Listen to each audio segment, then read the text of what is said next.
The Revival of Magick Alistair Crowley Selefis Press Ulthar, Sarkomand, Inquanok, Leeds 2019.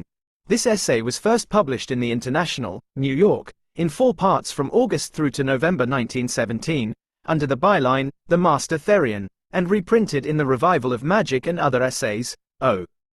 T. O. New Falcon, 1998. Footnotes in square brackets are by the present editor. T.S. Last revised 1910. 20191 The Revival of Magick it. The obvious course for one who wishes to write on magic is to invoke the god Thoth, for he is lord both of magic and of writing.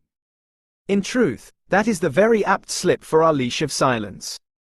The word used by Sir Walter Scott for magic is grammary, and a ritual of magic isa, grimoire, grimorium, or grammar. All from grammar, a latter. Thoth, scribe of the gods, was probably just a man called Tahuti, the Egyptian form of the Coptic word Thoth, who invented writing. Fust, one remembers, who invented printing, became Faust T, the black magician. The first great miracle of progress, after the conquest of fire, was this art of writing. Magic then may be defined for our present purpose as the art of communicating without obvious means. Curiously, the new harnessing of that form of fire, I use the word in its old magical sense, called electricity to the shafts of the car of progress, was followed by a new art of rather series of arts of communication without obvious means, the telegraph, the telephone, and now Hertz's discovery, exploited by one Signor Marconi, of wireless telegraphy. Now no man doubts the existence of a supreme and illimitable power, whether he conceive of it as soulless, unconscious and mechanical, or as spirit, self-conscious, and self-willed. You may think the sun to be God. Some very ignorant and some very illuminated people have done so. But here revival of Magick. The fact is disputed by none, that the sun, within the limits of its own system, is, physically speaking, the source of all light, heat, energy in all its forms, as well as of the earth itself, being or matter in all its forms as we know it. Now if we wish to obtain heat from the sun, we can go and sit on Palm Beach, or we can dig up solar energy in the form of coal, and so on. In 100 ways we can make communication with that material source of heat. Very good. Magic pretends to be able to do the same thing with the secret source of all being and all form, all matter and all motion. It claims to be able to draw water from the fountain of all things, according to its needs, by certain methods. And though ordinary prayer is a part of magic, this point is to be considered, that in the purely religious theory, God may or may not think it fit to answer prayer. This then is the great heresy of magic, or of religion, if you happen to be a magician. The magician claims to be able to force a favorable answer. If he tries to make the elixir of life, and fails, he has simply failed. He is a bad magician, just as a chemist is a bad chemist who tries to make oxygen and fails. The chemist does not excuse himself by saying that it was the will of God that he should not make oxygen that day. 1. The explanation is simple. What the magician calls God is merely the divine emanation in himself. And the reconciliation with orthodox theology follows at once. The magician is using the formula of Hermes Trismegistus: that which is below is like that which is above, and that which is above is like that which is below, for the performance of the miracles of the one substance. 2. That is to say, in order to perform his one compare J. G. Fraser's account of the magic religion distinction in the magic art and the evolution of kings. 2. A quotation from the so-called Emerald Tablet. Here revival of Magick. 3. Miracle: he must call forth his own God in the microcosm. That is united with the God of the macrocosm by its likeness to it. And the macrocosmic force then operates in the universe without, as the magician has made it operate within himself. The miracle happens. Now then it follows that unless the will of the magician be really at one with the will of the cosmos, this likeness does not exist, this identification does not take place. Therefore the magician cannot really perform any miracle unless that be already the design of the universe. So that he who sets out by saying, "I will impose my will on all things" ends, "Thy will be done." It is possible, indeed, to perform magic in other ways by other formulae, but all such efforts are mere temporary aberrations from the path. At the best they are mistakes. Persisted in knowingly they become black magic. and in the worst event the sorcerer is cut off by his own act from the cosmos, and Beck owns a brother of the left-hand path. This truth is taught by Wagner in Parsifal. Klingsor was unable to comply with the requirements of the Graal Knights. He could not harmonize love and holiness. So he mutilated himself, and was forever debarred from even a possibility of redemption. It was because the Church misunderstood this doctrine, and saw in magic but a rival power, that she strove with all the agony of fear to suppress it. Soon only charlatans dared to practice it, because they were known to be harmless. The whole thing fell into contempt. When I was 22 years of age, I devoted myself to the attainment of adeptship, or whatever you like to call it. That one in Wagner's opera, based on a version of the Grail romance by Wolfram von Eschenbach, Klingsor had been refused admittance to the Grail Knights for failing to keep the traditional obligation of chastity, and responded by castrating himself, whereupon he was once more told to get lost. The revival of Magick 4 was indeed the question. What should I call it? For I am first of all a poet, and expert in the use of words. I decided to call my life work Magick. For this very reason, that it was fallen so utterly into disuse. I cut myself deliberately off from the modern jargon, theosophy, occultism, and so on, all words with an up-to-date connotation. I would make my own connotation, and impose it on the world. The only chance of confusion was with prestidigitation, and that not being of the same universe of discourse, hurt no more than the homonymity of box, game, and 100 other words. There was something of boyish defiance, too, no doubt, in my choice of the word. However, I labeled myself with it, and I used good gum. It has been necessary to insist that magic is done by an identification of the magus with the supreme in order to show how in practice one goes to work. There are two branches of this one tree. We may conveniently call them the Catholic and Protestant. The Protestant method is that of direct prayer. As a child asks its father for a toy, so the magician asks God to cause rain, or whatever he may need at the moment. The prayer book is full of such spells, even to the extreme use of, "O Lord, who alone workest great marvels, send down upon our bishops and curates the healthful spirit of thy grace." But there is no record of any favorable answer to this particular prayer. In the supreme prayer of Christ in Gethsemane we find the advanced magician speaking. "If it be thy will, let this cup pass from me. Nevertheless not my will, but thine, be done." This ends in, "my will, which is thine, be done," for by and by Christ tells Pilate that if he wished he could have 12 legions of angels to defend him. But he no longer wishes the cup to pass from him. His will is one with the Father's. The revival of Magick 5 now, in order to persuade the God addressed that it is right to grant the prayer, or in order to convince oneself that one is asking for a proper miracle, one resorts to commemoration of other miracles wrought by that God in the past. Thus the talisman made by Dr. D, which raised the tempest in which the Spanish Armada was destroyed, one has figured upon it a symbolic image of a face blowing forth a great wind, and around it is the versicle, "He sent forth his lightnings and scattered them," or some similar words. God is reminded that in the past he brought victory to his chosen people by raising a storm at the proper moment.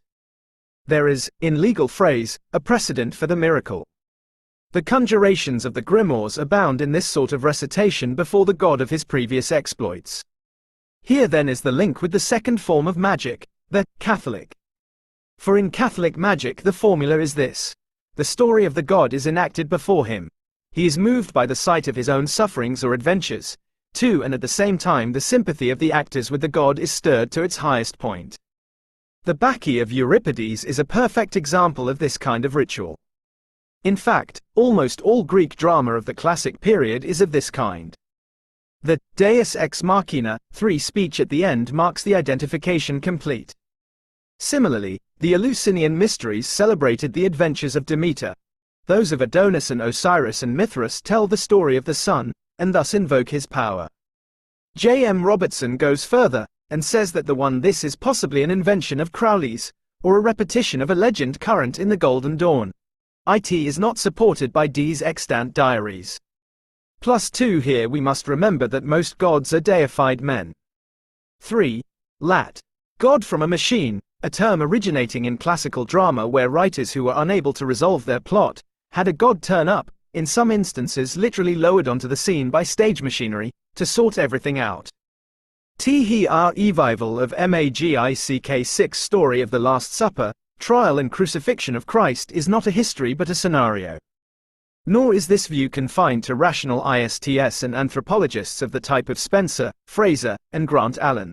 Many Christian mystics uphold it, and say that their reverence for the Logos is not lessened but increased by the identification of the legend of his life and death with that of the cosmos. I must again call attention to the necessity of this formula of identification in order to show the impossibility of evil in magic.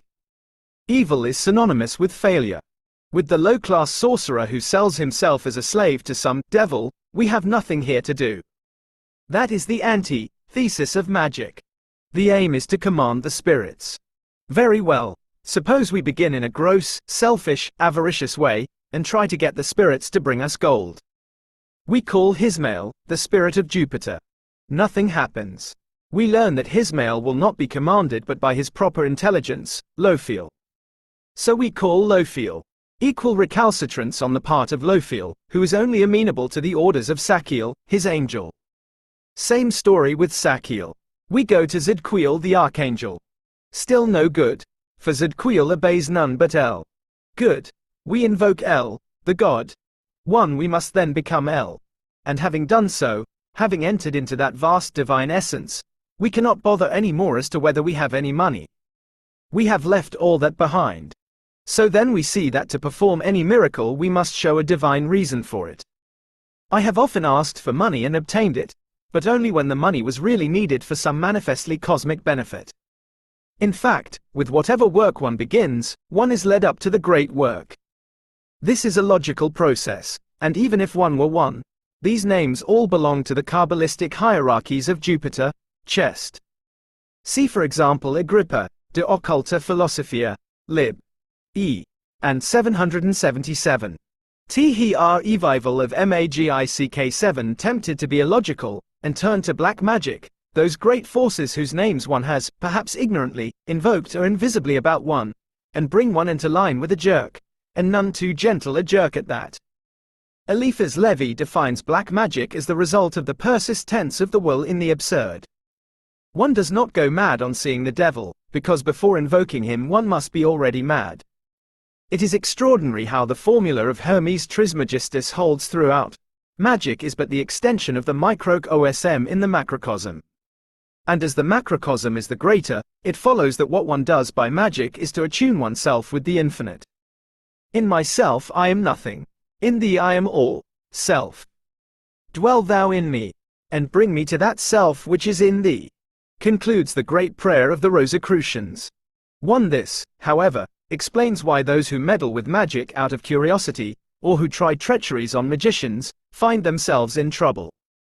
The magician is an expression of the will of the universe. The meddlers rebel, and suffer. To oppose a true magician is as silly as to put your hand on a circular saw in motion. But the handless blames the saw. I know of one modern master who has been often attacked. In every case the attacker has come to absolute ruin. One woman came to him, a woman old and sly, and wormed herself into his confidence. He knew her for an enemy, and trusted her absolutely. He left her his checkbook duly signed, and she embezzled his money. He left his wife in her care, and she tried to corrupt her. By and by it became obvious to the woman that the master knew everything. He only smiled, and won.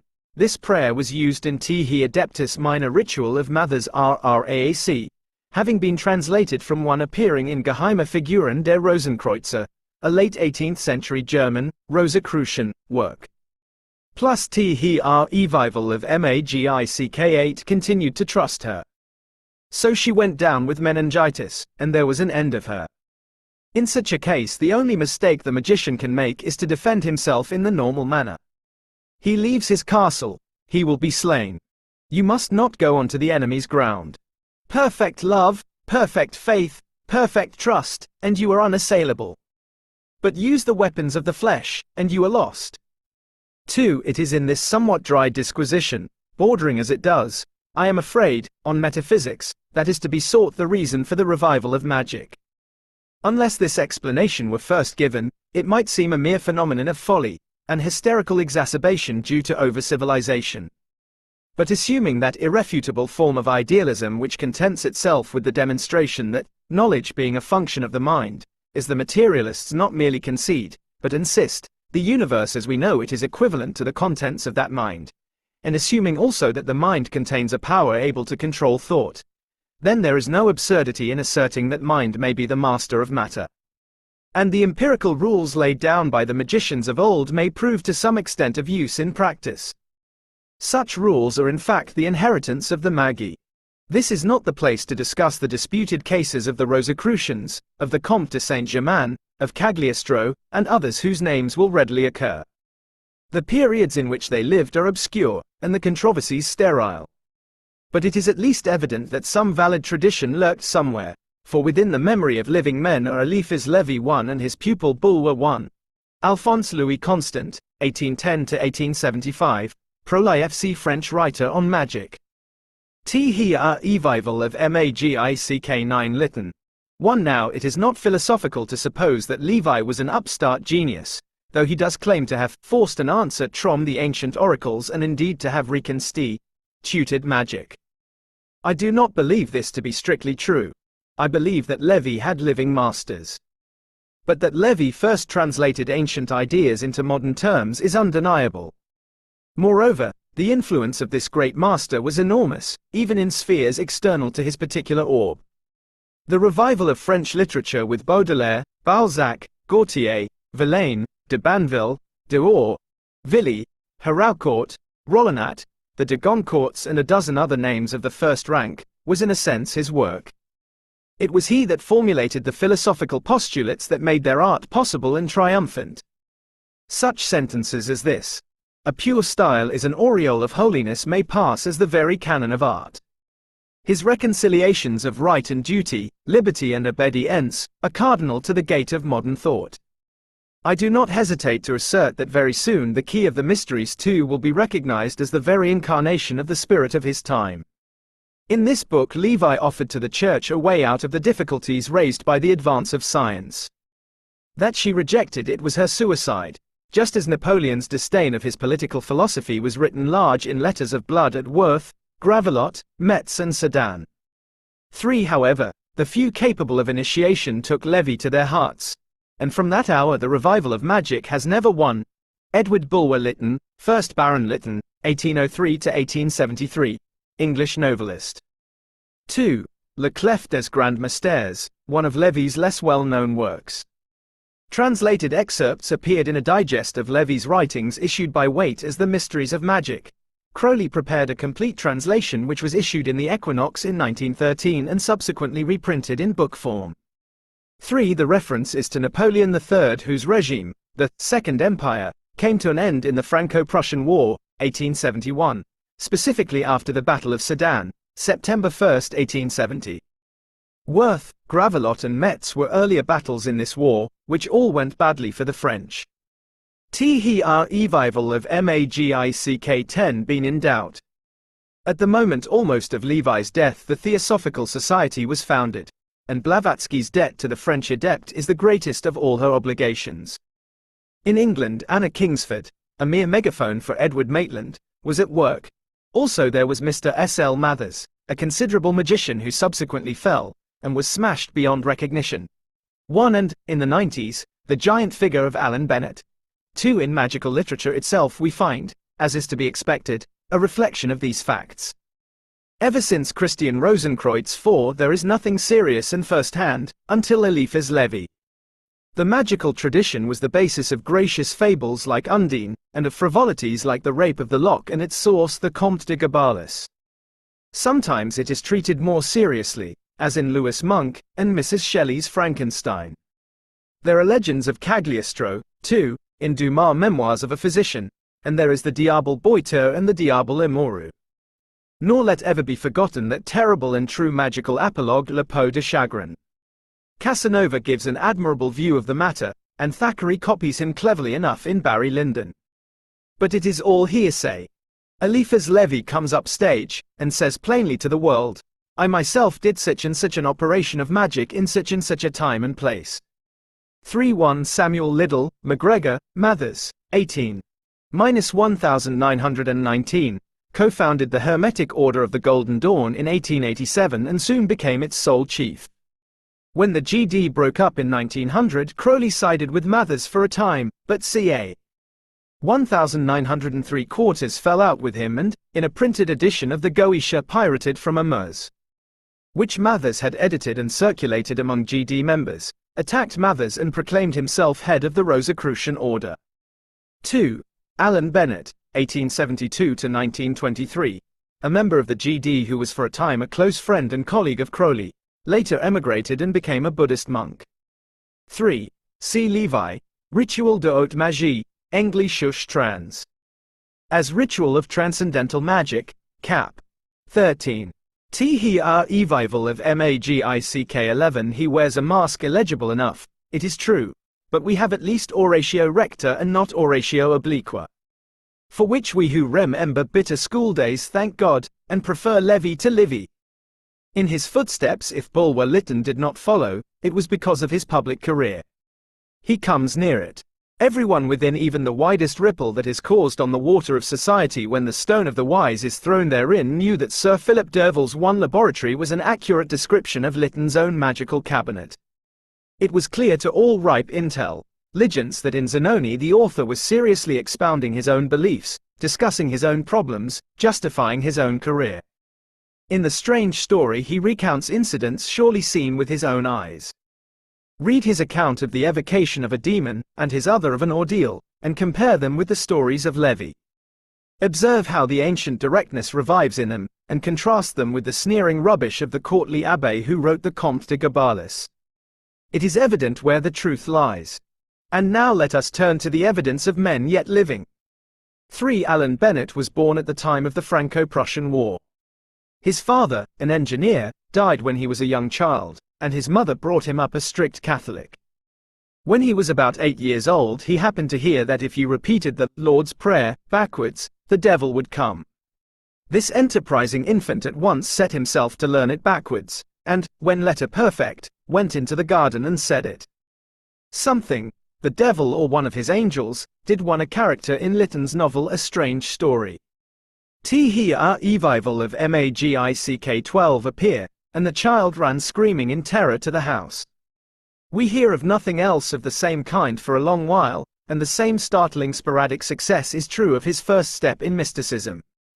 When he was about 18, without any premonitory symptom, he was suddenly caught up into the trance called Shavadasana. We cannot stop here to describe this. Suffice it to say that it is the highest attainment in this line, save perhaps one, possible to man. Its effect upon him was catastrophic. He realized instantly and without any doubt that no other state was worthy of a moment's thought, and he unhesitatingly abandoned all, if perchance he might discover how to achieve of set purpose what had been thrust on him by destiny. His natural tendency to magic drew him into that line of work, and so at the age of 25 we find him already famous for his powers in this art. He had a blasting rod, constructed simply of the luster of an old-fashioned chandelier, too, and he was always cheerfully ready to demonstrate its power by pointing it at any convenient skeptic, and paralyzing him for a few hours or days. For more serious magical work he had a rod of almond tipped with a golden star of 5 points, each point engraved with a letter of the ineffable name Jeheshua. 3 in the center was a diamond. With this he would trace mysterious figures in the air, and, visible to the ordinary eye, they would stand out in faint bluish light. On great occasions, working in a circle, and conjuring the spirits by the great names of the Key of Solomon or the Enochian calls of spirits given him by Dr. D, he would obtain the creature necessary to his work invisible in one of the higher Hindu trances. 2. A photograph of what is claimed to be this object appears in a plate in Outside the Circles of Time by Kenneth Grant. 3. HWCHY, a Kabbalistic misspelling of Joshua or Jesus. Revival of Magick 13 tangible form. On one occasion he evoked Hismael, the lowest manifestation of Jupiter, and, through a series of accidents, was led to step out of his circle without effectively banishing the spirit. He was felled to the ground, and only recovered 5 or 6 hours later. But this was simply a single untoward incident in a career of almost monotonous success. However, he was certainly a careless person. On one occasion he had consecrated a talisman of the moon to cause rain. As he lived in London, I cannot imagine why he did this. To make it work, it had to be immersed in water. He would put it in a basin or tumbler, and within a few minutes the clouds would gather and the rain begin. Instructive to his pupils, and beneficial to the country. But one day he lost the talisman. It worked its way into a sewer, and London had the wettest summer in the memory of man. It was early in 1899 that I became the pupil of this great master. I say, great master, and I ask to be taken on trust, for in this account of Magick it would be dull to dwell upon his true qualities. I must rather seek to amuse by recounting his misadventures. Incidentally, any magical manifestation whatever is a regrettable incident. Just as in war, even the greatest victories cost something. Every battle is an obstruction in the march of the conqueror.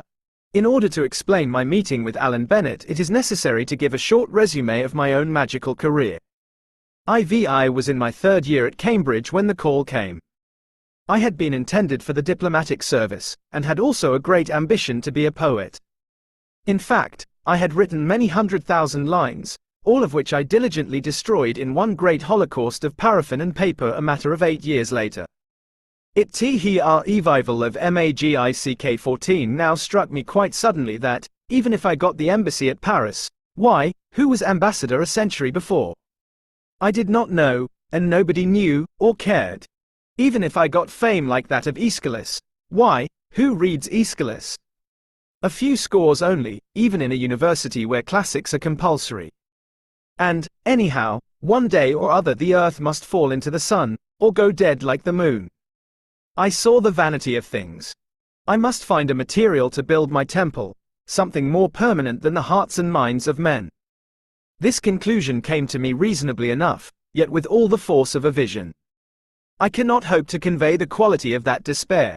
I rushed to the bookseller, ordered all works ever published on alchemy, magic, and the like, and spent the long winter nights in ploughing those dreary sands. I had not knowledge enough even to begin to understand them. However, the magical capacity was there, as will be seen. In my distress I called upon the Lord, and he inclined unto me and heard my cry. This is indeed the essential quality of a magician, that he should be able, without obvious means, to send forth his will currents to the desired quarters, and awake them to answer. It is not necessary that the reply should come magically, he should expect his will obeyed in the ordinary course of events. As an example, let me give the use I made of a talisman of Abramelin, to have books of magic. When I consecrated it, I was childish enough to expect the instant appearance of a genie with flames in his mouth and books in his hand. Instead of this, all that happened was that a man called to see me with just those books that I needed, for sale. The point of the story is that I had spent weeks with all the booksellers in England, trying to get just those books. And the man knew revival of Magick 15 nothing of that. He had come on an impulse. To return. One of the books that I had bought at Cambridge was the Book of Black Magic and of Pacts, the catchpenny production of an ignorant, dipsomaniac, half-demented scholiast named Waite, whose sole asset was a pompous jargon composed of obsolete words. In his preface he said, so far as one could understand, that he was in touch with more masters, adepts, Mahatmas, Rosicrucians and Hermetists than had ever appeared even in pseudo-occult literature. To him I wrote for advice and received many folios of rigmarole in return. The only intelligible sentence was one in which he recommended me to read von Eckartshausen's Cloud upon the Sanctuary. This book spoke of a secret church, of a brotherhood of initiates, exactly filling the bill. I read this book over and over again at Wasdale Head in Cumberland, where I spent Easter of 1898 climbing with a splendid moon Tyner, one of the 3 best the world has ever seen, but a terrible scoffer at all occult lore. However, I sent out my SOS call to the Brotherhood, and this is what resulted. In July, 1898, I was at a camp on the Schonbuhl Glacier above Zermatt, and had gone down to the village for a respite from the constant snowstorms. In the beer hall one night, like the young ass I was, I started to lay down the law on alchemy. To hear me, one would think I had just discharged Nicholas Flamel for cleaning my Athena badly, and beaten Basil Valentine over the head for breaking my alembic. One of the party took me seriously. He saw that my bombast concealed a real desire of knowledge. We walked to the hotel together. I saw that he really knew what I pretended to know, and I dropped my side and became the humble one. Julian Baker, Frater Causa Scientii, a member of the Hermetic Order of the Golden Dawn. Revival of Magick 16 learner. I had promised myself to renew the conversation in the morning. To my consternation, he had disappeared. I made a vigorous search, and 3 days later caught him as he was walking down the valley to Viege. I walked with him and never left him till he had promised to meet me in London and introduce me to a certain brotherhood of which he spake darkly. The rest of the story is short. In London he introduced me to a really great magician, one known to adepts as Frater Volo Noscere, one who introduced me to a true magical brotherhood. It was more than a year afterwards that I found myself again at a dead center. Again I sent out the SOS call from the city of Mexico. The next mail brought me a letter from Frater VN, solving the questions which I had not asked. And again, 2 months later I sent out the call.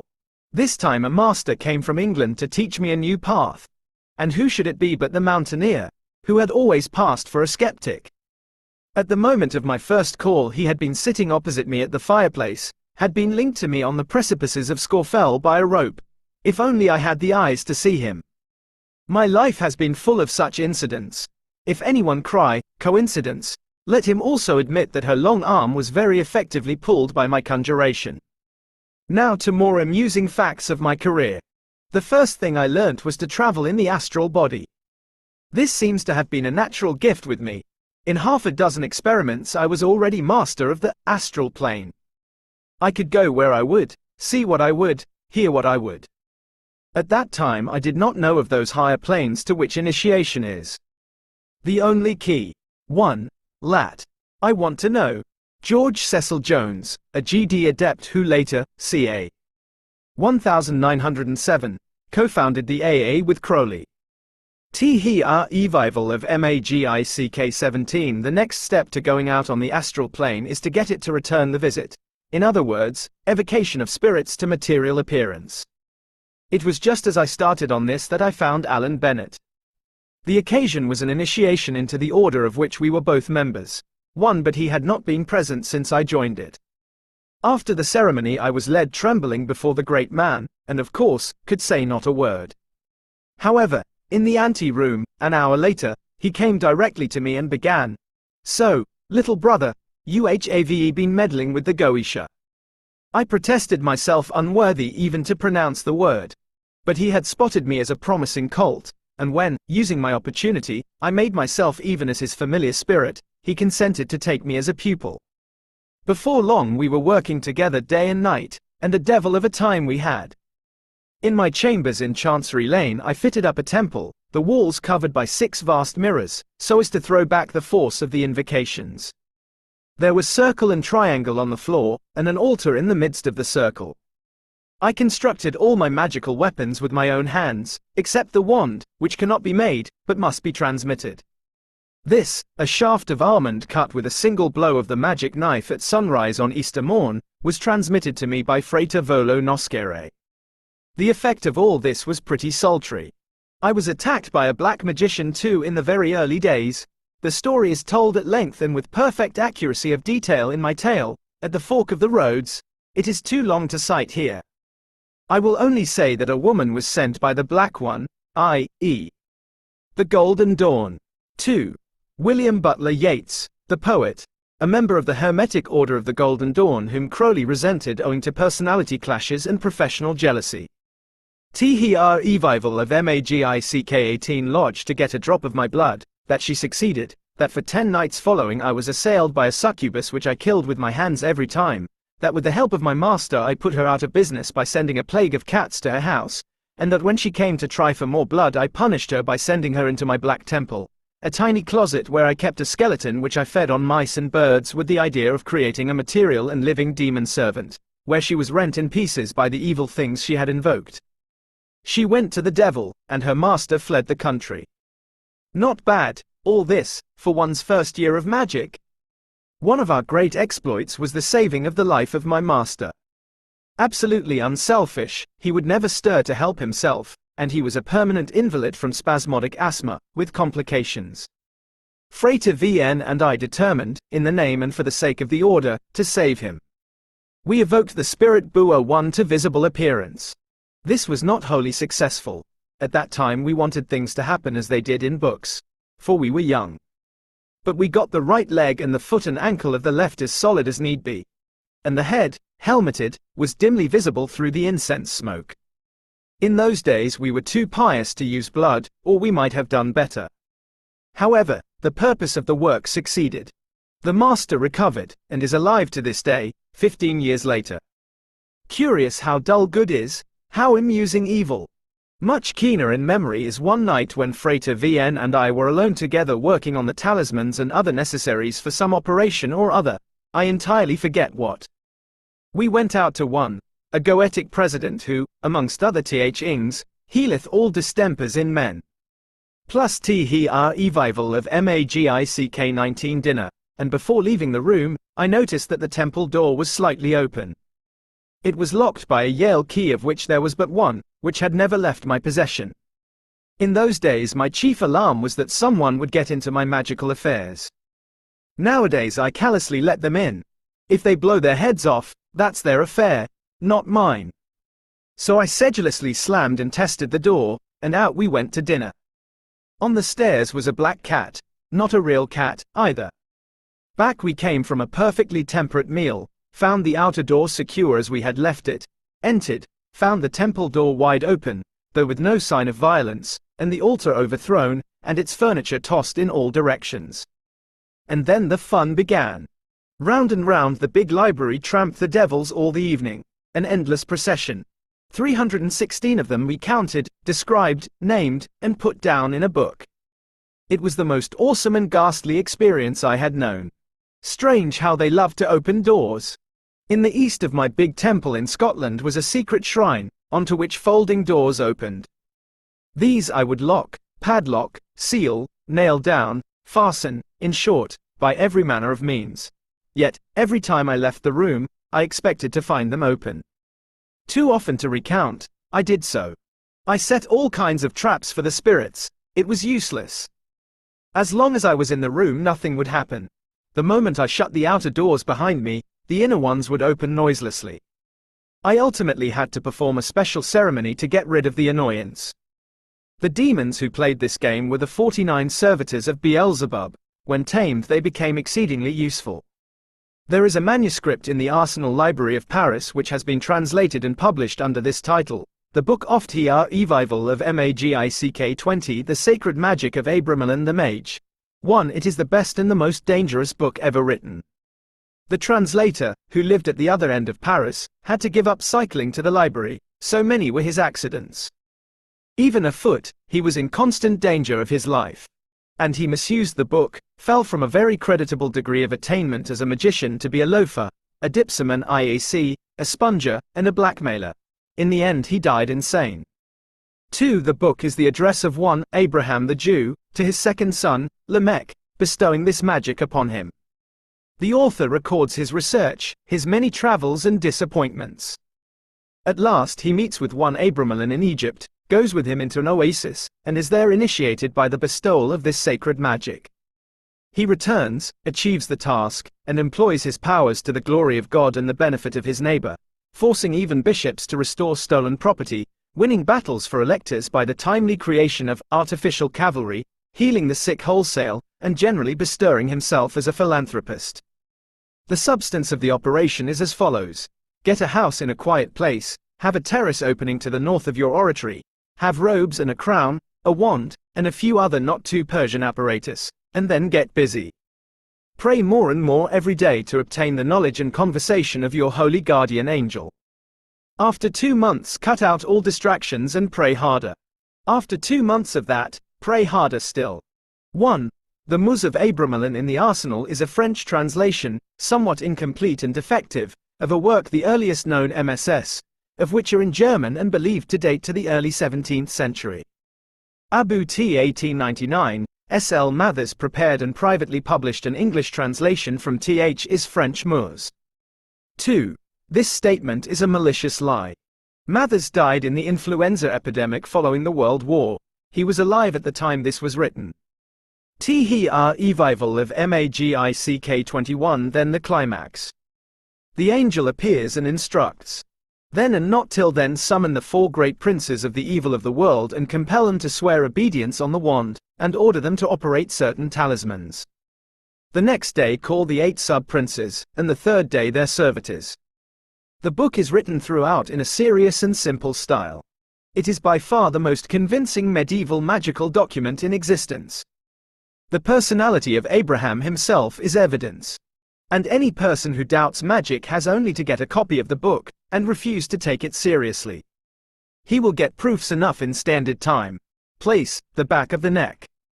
But if you take it seriously and reverently, if you aspire with your whole will to this attainment, you are safe. The blows of the demon will fall only on those about you. Yet every obstacle will be put in your way. For example, I had command of what was for all practical purposes unlimited money. I didn't care what I spent on this work. It took me 11 months to find a house. In copying out on vellum the talismans, I used the break-fast room of that house, a room chosen because it was light and cheerful and caught the early morning sun. The weather was fine, yet I had to do my copying by artificial light. The sun could not penetrate the murk that gathered about those talismans. One day I returned from shooting on the hill to find a Catholic priest in my drawing room.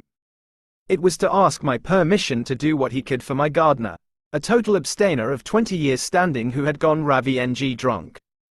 My housekeeper vanished, unable to bear the eeriness of the place. T-He-R Revival of Magick 22, an adept with whom I had arranged that he should stay to be a link between me and the outer world, likewise fled in terror without a word of warning. One of the workmen employed about the place went raving mad, and tried to kill me. Others again became dipsomaniacs. All my dogs died. My cook very nearly died, and was only saved by a talisman. Such are just a few of many incidents which averted the tragedy of dullness from my daily life. And all this, mind you, at the mere threat to perform the operation. Time would fail me to tell of all the untoward events that happened to people who did not even go so far as this. Only to have that book on one's shelves is a more serious risk than hand-drying dynamite on a stove. The talismans work automatically. They are as easy to explode as iodide of nitrogen, and the sight more dangerous. My friend and editor, Captain J.F.C. Fuller, once marked his place in the book with his butcher's bill. A couple of days later the butcher was at work. His knife slipped, pierced his thigh and killed him. As Fuller observed at the time, it may be only a coincidence, but it's just as bad for the butcher. At my initiation I was taught to be cautious is a note in one system. One in another the neophyte is told, fear is failure, and the forerunner of failure. Be thou therefore without fear, for in the heart of the coward virtue abideth not. 2. Keep these 2 precepts constantly in your mind, and you should go far and fast. Now for the 3rd class of magical operations. It deals no longer with the brain of the magician himself, as in the case of visions and evocations. It acts upon third parties directly. 1. Freemasonry. 2. Neophyte initiation in the Hermetic Order of the Golden Dawn. T-He-R Revival of Magick 23 refer to the arts of fascination, in its proper sense. The word comes from the Latin, fascinum. Love is blind, and fascination includes all arts that have this effect. You transform yourself, like Zeus into swan or bull, like Lucius into an ass, like the Egyptian Magi into an hawk, swallow, or ibis, or like the Syrian into a dove, and by this means compel the desired object to your arms. Or you become invisible, in the practical sense that you remain unseen by those whom you wish not to see you, and if you are playfully inclined, and hungry, you become a bat or a wolf and go afield for blood. These stories are not legends, they veil true powers. I only once tried vampirism, for examination purposes, and in about an hour I bled my victim white. I passed with honors and special mention. Of course, the reason why one does not do these things is that in the trance Atmadarshana, on the threshold of masterpiece, one loses one's ego forever. Thenceforth the man exists only as a vehicle for an impersonal master. He lives his own life, and does his own duty, but the master in him doesn't care what happens to him. The other day a young lady came to consult me. I gave her about $1,000 worth of information. She asked me what I was going to charge. I said, nothing. Regard me as a bank account on which you can always draw. She said, but you must eat. I answered, I do not see the necessity. I am always being asked why, if I have all these powers, I do not cause stones to become bread, and throw myself from the Woolworth building in order to prove the truth of the 91st Psalm, and obtain all the kingdoms of the earth at slight cost to self-respect. Why did Christ refuse in the temptation on the Mount? 1. Probably an error in the international publication for mastery, or something similar. Revival of Magick 24. It is the same story. I am come to do the will of him that sent me. And if I have to die on the cross, that is better than living on it. One form of fascination is the power over animals. Persuade your animal that you are not that dangerous wild beast, a man, and your task is over. Remember St. Francis preaching to birds and fishes. I have seen Alan Bennett do the same with the crate, the deadliest of the Indian snakes. We met it on a road. Before I could blow its head off with my revolver, the first duty of man, Alan interposed with his umbrella. But not to kill it. He deliberately stirred it up. It struck at the umbrella. That, said Alan, is anger, and went on to prove to the, I trust attentive, reptile the terrible results on character of allowing oneself to give way to anger. He also animadverted on the danger of frequenting the public highway, and, to conclude, removed the beast gently to the long grass. As a crate can strike in the 50th part of a second, and kill, if he does strike, in about 10 minutes, and as Alan's only protection, besides his divinity, was a pair of thin white duck trousers, I think that may stand as one of the bravest acts ever done. I consider myself a bit of a hero merely to have stood by. However, I learnt a few tricks of this kind myself. For example, a thing most useful in the tropics, how to prevent mosquitoes from biting one. This is done by thinking kindly of them. It must be a genuine spontaneous feeling of brotherhood, or it won't work. You can also pick up anything hot by fixing the attention on the fact that it doesn't hurt. But that again is a matter of knack. If you think about it too hard, you can no longer do it. I believe D.D. Home had this power. Again, you can prevent things from biting you by certain revival of Magick 25 breathing exercises. Hold the breath in such a way that the body becomes spasmodically rigid, and insects cannot pierce the skin. Near my bungalow at Kandy was a waterfall with a pool. Alan Bennett used to feed the leeches every morning. At any moment he could stop the leech, though already fastened to his wrist, by this breathing trick. We would put our hands together into the water. His would come out free, mine with a dozen leeches on it. At such moments I would bitterly remark that a coyote will not eat a dead Mexican, but it failed to annoy him. With invisibility I was very successful. I made a big operation of it in the city of Mexico, and practiced daily for months in front of a mirror. I got good at it at last, and several times I have saved my life, and even things that I valued, thereby. Another important attainment is that of traveling in the astral body. This, too, I practiced hard. I was able in time to make my presence known to a person at a distance, by a sort of instinct. Soon I got it so that I could be both seen and heard. I have not yet been able to impress inanimate objects, for I gave up this class of work as not essential to the great work. For instance, when I was in Honolulu I had a long talk with a girl in Hong Kong. I described the town, and her house and room, with accuracy, in great detail. She, too, saw me and wrote down my remarks correctly. But I failed to knock a vase off the mantel, as I wished. The point is this. To get into the astral body really means to allow the consciousness to rest in a vehicle of fine matter, and, detaching that from the gross body, to move about. But this has its drawbacks. One is no longer at all on the material plane, but on the astral plane, and one must not expect to see material things. This is the blunder made by physical clairvoyants and the cause of their constant errors. No. Revival of Magick 26 physical clairvoyance, or for action at a distance, somewhere on the astral one must pick up ready material as a basis for a sort of incarnation. Thus the girl I speak of had burnt incense specially to give me a body visible and tangible and audible. But incense is not strong enough to make a body mechanically solid. It becomes sensible to the eye and ear of a living person, as a cloud is, but not strong enough to resist pressure. However, by offering blood one can construct a body good enough for, say, courtship and marriage. I have done this often enough. It is not at all difficult when the conditions are right.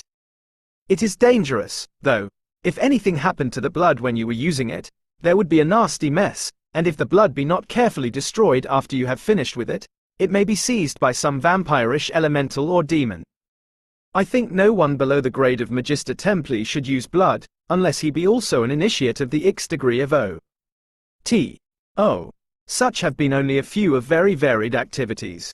I may remark that the methods so far employed are not altogether satisfactory. There is too much accident, for one thing. Quite recently, a disciple of mine, painting that great square of letters which synthesizes the elemental forces of water, had a tank burst and flood his house. On another occasion, at headquarters, teaching astral traveling through the tablet of fire, we had 5 fires in 3 days, while the disciple who was being taught went home the 3rd night, and found his house burning, a fire having started in the coal cellar. A natural fire can't start in a coal cellar, especially, as in this case, in winter. For another thing, these methods are very tedious. A proper evocation of a spirit to visible appearance means weeks of preparatory work. Again, they do not always succeed as fully as one would like. In short, I felt the need of further initiation, revival of Magick 27 and the communication of a method as safe and sane and easy as railway traveling. I will not here detail the steps by which this came to me. Enough to say that the AA, the mightiest organization on the planet, chose me 11 years ago to do a certain work, and rewarded me in no niggard spirit. Then, nearly 6 years ago, the Frater Superior of the O.T.O. came to me, and appointed me Grand Master of the Order in all English-speaking countries of the earth, and special delegate to America. With this he conferred the secret of high magic which I wanted. Easy to operate as a bicycle, and sure of results as a bottle of brandy, it only needed a little intelligent study and practice to supplant all the old methods, which became, as it were, adjutants of the real thing. It is upon this that I am still at work, for I have not yet completely mastered it. There are 2 parts to every magical operation. The ancient alchemists expressed this in their formula, solve coagula. First, one must subtilize matter so as to be able to mold it, and then fix it again in gross matter so as to retain the desired form. The first part of this is swiftly and surely accomplished by the method of which I write. The second part is not equally easy. The result is that one obtains always an earnest of the desired goal, a shadow of the reward, so to speak. But this one, the AA, was established by Crowley and Jones ca. 1907 as a reformation of the Golden Dawn system, but with a much greater emphasis on individual practical work and, probably with the intention of avoiding the personality conflicts which broke up the G.D. No temple-based group work. 2. Theodore Roos, 1858–1923, founded the Ordo Templi Orientis in 1906 as an amalgamation of various fringe and high-grade Masonic systems with the Illuminati and Hermitage Brotherhood of Light, and the remains of Karl Kellner's Yoga Circle. In April 1912 he chartered Crowley as head of a British section, and shortly afterwards issued a further authorization to AC to establish the order in other English-speaking countries. The revival of Magick 28 does not always materialize. For example, one performs an operation to Harvey $20,000. A few days later a prospect of obtaining that exact sum suddenly arises, then fades slowly away. Exactly what to do in such a case is a problem of which I have not yet found the perfect answer. Fortunately, it rarely happens that this trouble supervenes. In 5 out of 6 times the desired event comes naturally to pass without further disturbance. But I confess that I should like to make that 6th time safe, and I believe that in another few months I shall have done so. Already matters have improved 70%. Since I first was initiated in the great secret. 1. It is no great wonder, then, that magic has revived. When I began the work of the AA I had over 100 pupils in less than 6 months. 2. The system of the AA is singular in many respects. In none more than in this, that it is really secret. No man except the head and his chancellor, and his praemonstrator, knows more than 2 members. that one who initiated him, and the one that comes to him for initiation. In this way the work has spread through the world with no fuss or trouble. Only now and again is any open work visible, when Isis lifts her skirt enough to show her stocking. For instance, one hears of public ceremonies on our Lines 3 in South Africa, in West Africa, in Vancouver, in Sydney, in Paris and London and, maybe, New York. These appear sporadic. Their simultaneity is really the mark of what is passing in the mind of the masters of the AA1. See Crowley's diary, Rex de Art Regia, in the magical record of the beast 666. 2.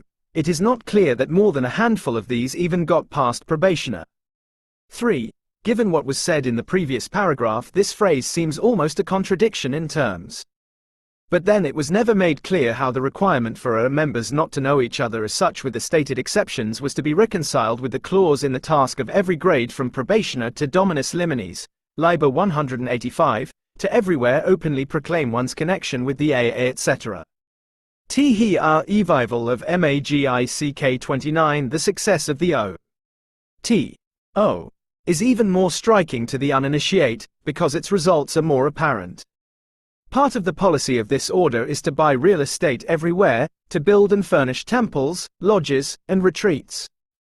Hardly a month passes but I hear of some new branch already financially sound, with its own headquarters, some beautiful property in the country, a fine house, large grounds, all that is needed both for initiations, and for the practice of that life, and of those works, which bring forth fruit from the seed of those initiations.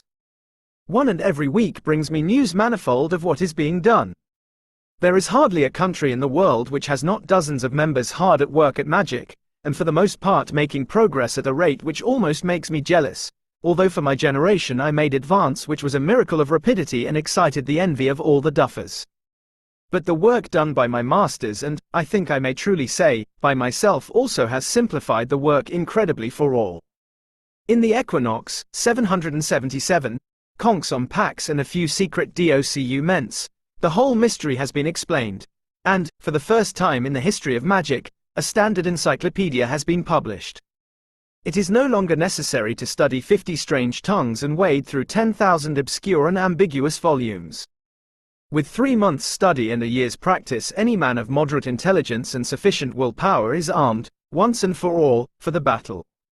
Only in the O is some knowledge kept back, and that because the great secret is so easy to learn and so simple to operate that it would be madness to entrust it to any person untested by years of fidelity. 1. This, like many of Crowley's public statements concerning O, was a piece of exaggerated hyperbole, or just flat-out untrue as regards the actual extent to which the order was established at the time he was writing. Revival of Magick 30. These, then, are the principal causes of the revival of Magick. It is not possible to publish the figures, nor would it be desirable. But I can assure the public that one has only to enter the Magick path to find on all sides and in the most unexpected quarters, men and women whose whole life is secretly devoted to the attainment of the royal and sacerdotal art. Already Magick is once more a world power. The print of the giant's thumb is already the amazement of the incredulous, and within 5 years it will be clear enough to all men who brought about the world war and why. We shall see science triumphant, philosophy revolutionized, art renewed, commercialism checkmated, and astride of the horse of the sun we shall see the Lord come as a conqueror into his kingdom. The revival of Magick is the mother of the new eon. And who is the father? Ho! For his chariot wheels that flame afar, his hawk's eye flashing through the silver star. Upon the heights his standard shall plant, free, equal, passionate, pagan, dominant, mystic, indomitable, self-controlled, the red rose glowing on the cross of gold. One, do you wish to find him? Herein is wisdom. Let him that hath understanding count the number of the beast, for it is the number of a man, and his number is 666. 2*1. Crowley, aha. See Equinox I, 3, 2. Revelation, 13, 18. See Magick in Theory and Practice, Appendix 3, for an account of a curious episode occasioned by this final remark.